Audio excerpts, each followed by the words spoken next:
Hello అందరికీ! ఈరోజు క్లాస్‌లో మనం కొత్త చాప్టర్ స్టార్ట్ చేస్తున్నాం. అదేంటి cell cycle and cell division.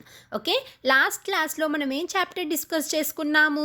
The cell basic unit of లైఫ్‌ని. ఓకే. ఆ చాప్టర్‌లో మనము సెల్ ఎలా ఉంటది? సెల్ లోపల ఉన్న ఆర్గనెల్స్ ఎలా ఫంక్షన్ చేస్తాయి? దాని స్ట్రక్చర్ ఏంటి? అనేది చూసాం కదా! ఈరోజు మనం స్టార్ట్ చేసే చాప్టర్‌లో ఒక సింగిల్ సెల్ నుంచి కంప్లీట్ ఆర్గానిజం అనేది ఎలా ఫార్మ్ అవుతుంది అనేది నేర్చుకోబోతున్నాం. ఓకే. సో, అన్ని ఆర్గానిజమ్స్ అనేవి వాటి లైఫ్‌ని ఎక్కడి నుంచి స్టార్ట్ చేస్తాయి? సింగిల్ సెల్ నుంచి స్టార్ట్ చేస్తాయి. ఓకే. ఈ సింగిల్ సెల్ అనేది డివైడ్ అయ్యి డాటర్ సెల్స్‌ని ఫార్మ్ చేస్తది. ఓకే. 2 డాటర్ సెల్స్‌ని ఫార్మ్ చేస్తది. అగైన్ ఈ 2 డాటర్ సెల్స్ పెరిగి అంటే సెల్ గ్రోత్ అయ్యి మళ్ళీ డివైడ్ అయ్యి again it will form 2 daughter cells. అంటే ఇదొక 2 డాటర్ సెల్స్‌ని ఫార్మ్ చేస్తే ఇదొక 2 డాటర్ సెల్స్‌ని ఫార్మ్ చేస్తాయి. ఇలా మల్టిపుల్ టైమ్స్ డివిజన్ జరగడం వల్ల మనకి మిలియన్స్ ఆఫ్ సెల్స్ అనేవి ఫార్మ్ అవుతాయి. దానివల్ల ఒక సింగిల్ సెల్ నుంచి ఒక కంప్లీట్ ఆర్గానిజం అనేది ఫార్మ్ అవుతుంది. ఓకే. సో, సెల్ క్యారెక్టరిస్టిక్స్ ఏంటి? Growth and reproduction are the characteristics of cell. Clear? అన్ని ఆర్గానిజమ్స్‌లో ఈ సెల్ డివిజన్ అనేది చాలా ఇంపార్టెంట్ ప్రాసెస్. అంతే కదా! సెల్ డివైడ్ అవ్వడం వల్లనే ఒక సింగిల్ సెల్ నుంచి కంప్లీట్ ఆర్గానిజం ఫార్మ్ అవుతుంది.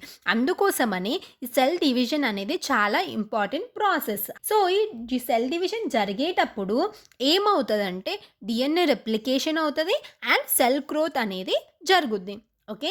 ఈ DNA replication, cell division and cell growth ఈ 3 ప్రాసెస్ అనేవి ఒక సీక్వెన్స్‌లో అండ్ కోఆర్డినేటెడ్ వేలో జరగాలి. అలా జరిగినప్పుడే మనకి మంచి ప్రొజెనీ సెల్స్ అంటే డాటర్ సెల్స్ అనేవి ఫార్మ్ అవుతాయి. ఓకే. ఏమంటున్నా? DNA replication, cell division, cell growth ఈ 3 ప్రాసెస్ అనేవి ఒక సీక్వెన్స్‌లో అండ్ కోఆర్డినేటెడ్ వేలో అంటే ఒక దాని తర్వాత ఒకటి ఒక సీక్వెన్స్‌లో అండ్ ఒకటిని ఇంకొకటి కోఆర్డినేట్ చేస్తూ జరగాలి. అలాంటప్పుడే మనకి మంచి ప్రొజెనీ సెల్స్ అనేవి ఫార్మ్ అవుతాయి. క్లియర్? సో, సెల్ సైకిల్ అంటే ఏంటంటే the sequence of events by which the cell duplicates it's genome. అంటే డీఎన్ఏ రెప్లికేషన్ అనేది జరగాలి. And synthesis the other constituents of the cell అంటే సెల్ గ్రోత్ అనేది జరగాలి. దాని తర్వాత ఏమవుతాయి? Cell eventually divides into 2 daughter cells అంటే సెల్ డివిజన్ అనేది జరుగుద్ది. ఈ 3 సీక్వెన్సెస్‌ని మనం ఏమంటాం? సెల్ సైకిల్ అని అంటాము. ఓకే. అర్థమైందా? Cell cycle is nothing but a sequence of events by which cell duplicates it's genome. అంటే డీఎన్ఏ రెప్లికేషన్ జరిపి సెల్ గ్రోత్ జరిగిన తర్వాత సెల్ అనేది డివైడ్ అవుతాయి 2 డాటర్ సెల్స్‌లో. ఈ ఈవెంట్స్ అన్నీ ఈ సీక్వెన్స్ ఆఫ్ ఈవెంట్స్‌ని మనం cell cycle. Clear? Cell growth అనేది కంటిన్యూయస్‌గా జరుగుతూనే ఉంటది. బట్ ఈ డీఎన్ఏ సింథసిస్ అనేవి ఏదో ఒక్క ఫేజ్‌లో మాత్రమే జరుగుద్ది. ఓకే. బట్ ఈ సెల్ గ్రోత్ అనేది అలా కాదు. సెల్ గ్రోత్ అనేది కంటిన్యూయస్ ప్రాసెస్. డీఎన్ఏ రెప్లికేషన్ అనేది ఒక స్పెసిఫిక్ స్టేజ్‌లో మాత్రమే జరుగుద్ది. Okay. So, these events are under genetic control. ఈ డీఎన్ఏ రెప్లికేషన్ గానీ, సెల్ గ్రోత్ గానీ, సెల్ డివిజన్ గానీ అన్నీ వేటి కంట్రోల్‌లో ఉంటది? జెనెటిక్ కంట్రోల్‌లో ఉంటది. క్లియర్? సో, నెక్స్ట్ మనము ఫేసెస్ ఆఫ్ సెల్ సైకిల్ గురించి డిస్కస్ చేద్దాం. యుకారియోటిక్ సెల్ అనేది 24 అవర్స్‌కి ఒకసారి మాత్రమే డివైడ్ అవుతది. వేరాస్ east cell will divide once in every 90 minutes. Eukaryotic cell ఏమో 24 అవర్స్‌కి ఒకసారి డివైడ్ అవుతది.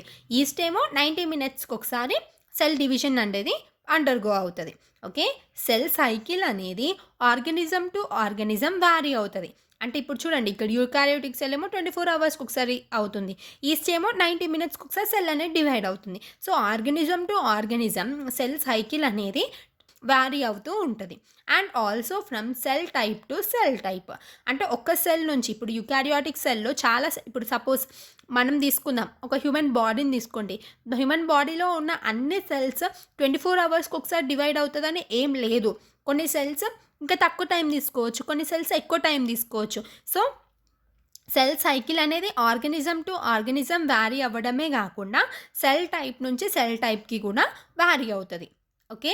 అర్థమైందా? ఈ సెల్ సైకిల్‌ని 2 ఫేసెస్ లాగా డివైడ్ చేసాం. One is interphase, another is M face.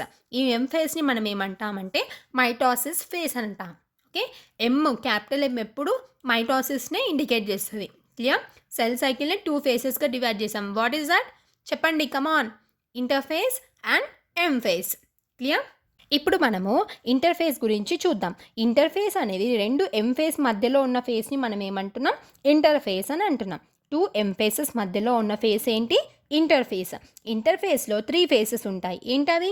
G1 face, S face and G2 face. G1 అంటే గ్యాప్ 1 ఫేస్, S అంటే సింథసిస్ ఫేస్, G2 అంటే గ్యాప్ 2 ఫేస్. ఓకే, అర్థమైంది కదా?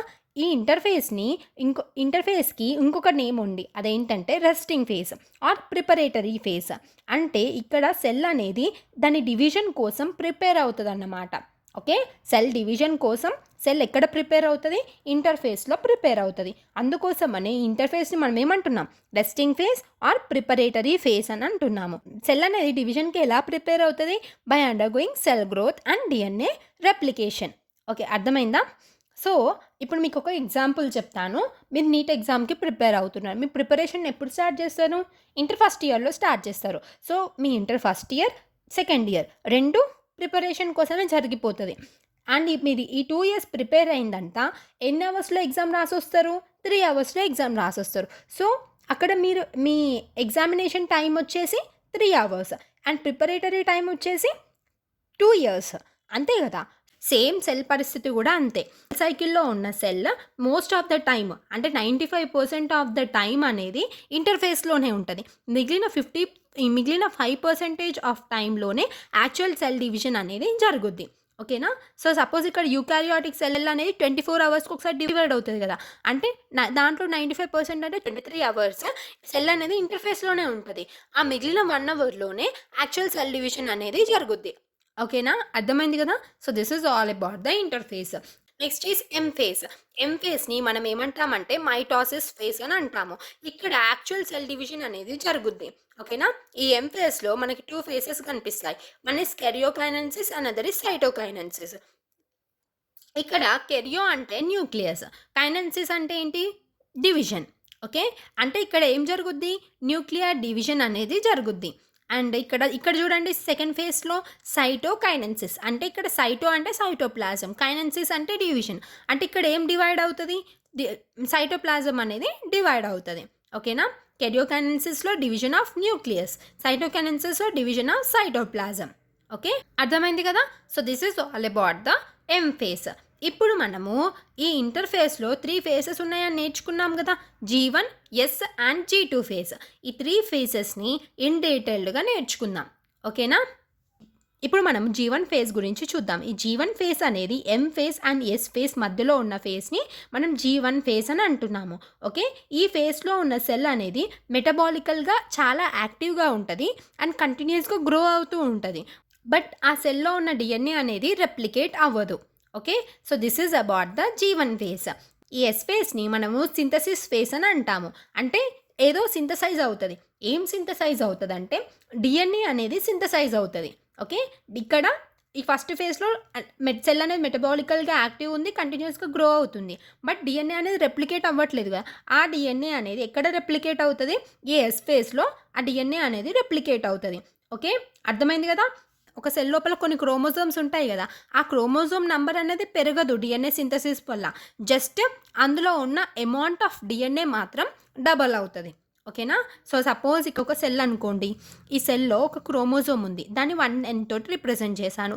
అండ్ ఇందులో ఉన్న DNA అమౌంట్ని నేను 2C తోటి రిప్రజెంట్ చేశాను.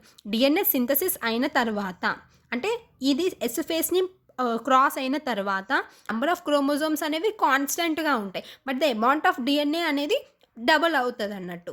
ఓకేనా? అర్థమైంది కదా?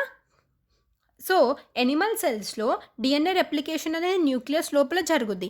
ఎందుకంటే న్యూక్లియస్ లోపలనే DNA ఉంటుంది కదా. సో DNA రెప్లికేషన్ అనేది న్యూక్లియస్ లోపల జరుగుద్ది. అండ్ సెంట్రియోల్ డూప్లికేషన్ అనేది సైటోప్లాజం లోపల జరుగుద్ది. ఓకేనా? సో ఈ సెంట్రియోల్ డూప్లికేషన్ అనేది మనం ఎనిమల్ సెల్స్లో మాత్రమే చూస్తాము. ప్లాంట్ సెల్స్లో ఈ సెంట్రియోల్ డూప్లికేషన్ అనేది జరగదు. ఎందుకంటే సెంట్రియోల్స్ అక్కడ యాబ్సెంట్ కాబట్టి. అర్థమైంది కదా ఎస్ ఫేస్ గురించి. నెక్స్ట్ థర్డ్ ఫేస్ ఏంటి? G2 face.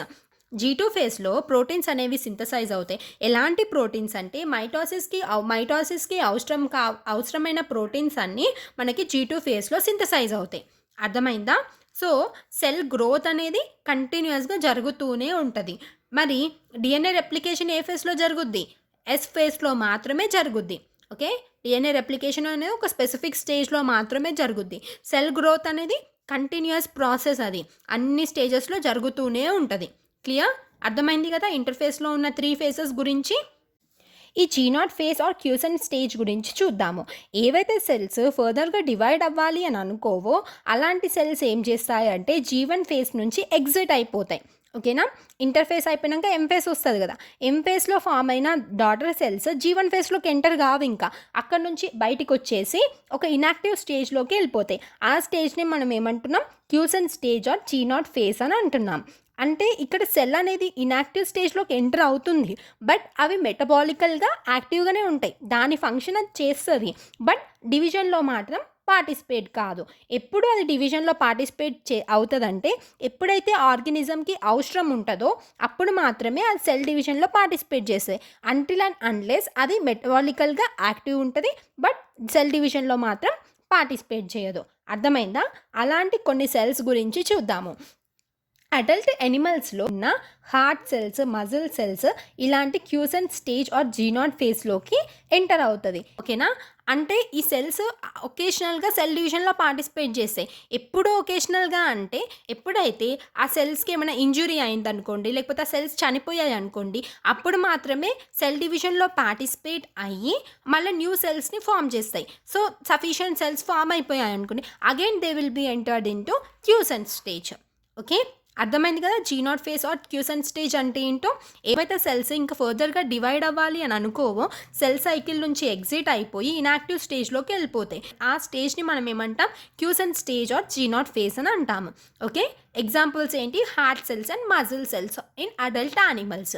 అవి ఒకేషనల్గా మాత్రమే సెల్ డివిజన్లో పార్టిసిపేట్ చేస్తాయి. ఒకేషనల్గా అంటే ఎప్పుడైతే ఆ సెల్స్ చచ్చిపోతాయో లేకపోతే ఏమైనా ఇంజురీ వల్ల డ్యామేజ్ అవుతుందో అప్పుడు మాత్రమే అవి సెల్ డివిజన్లో పార్టిసిపేట్ అయ్యి న్యూ సెల్స్ని ఫామ్ చేసి అగైన్ అవి క్యూసెంట్ స్టేజ్ ఆర్ G0 ఫేజ్లోకి ఎంటర్ అయిపోతాయి. క్యూసెంట్ స్టేజ్ ఆర్ G0 ఫేజ్లో ఉన్న సెల్ అనేది దాని ఫంక్షన్ అది చేయదా అంటే చేస్తుంది. అవి మెటబాలికల్గా యాక్టివ్గా ఉంటాయి. బట్ సెల్ డివిజన్లో మాత్రం పార్టిసిపేట్ కావు. అర్థమైంది కదా? Animals and plants. సో యానిమల్స్లో ఉన్న డిప్లాయిడ్ సోమెటిక్ సెల్స్ అన్నీ మైటోటిక్ సెల్ డివిజన్నే షో చేస్తాయి. ఓకేనా? ఫ్యూ ఎగ్జెప్షన్స్ వచ్చేసి మేల్ హనీ బీస్లో ఉన్న haploid cells mitotic cell division తోటి డివైడ్ అవుతుంది. లేకపోతే మిగిలిన యానిమల్స్ అన్నిట్లో ఏ సెల్స్ మైటోటిక్ సెల్ డివిజన్లో పార్టిసిపేట్ చేస్తాయి? డిప్లాయిడ్ సోమెటిక్ సెల్సే మైటోటిక్ సెల్ డివిజన్లో పార్టిసిపేట్ చేస్తుంది. క్లియర్? నెక్స్ట్ ప్లాంట్స్లో మైటోటిక్ సెల్ డివిజన్ అనేది బోత్ హ్యాప్లాయిడ్ అండ్ డిప్లాయిడ్ సెల్స్లో చూస్తాము. మైటోటిక్ సెల్ డివిజన్ ప్లాంట్ సెల్స్లో ఎక్కడ చూస్తాము? హ్యాప్లాయిడ్ సెల్స్లో చూస్తాము అండ్ డిప్లాయిడ్ సెల్స్లో చూస్తాము. ఒక ఎగ్జాంపుల్ వచ్చేసి in gametophyte stage mitosis seen in haploid cells of bryophytes. అర్థమైంది కదా ఈ టాపిక్? ఇంకా మీకు ఏమైనా డౌట్స్ ఉంటే కింద కమెంట్ చేయండి, డెఫినెట్గా ఆన్సర్ చేస్తాను. Thank you so much. If you like the video don't forget to like, share and subscribe to my channel.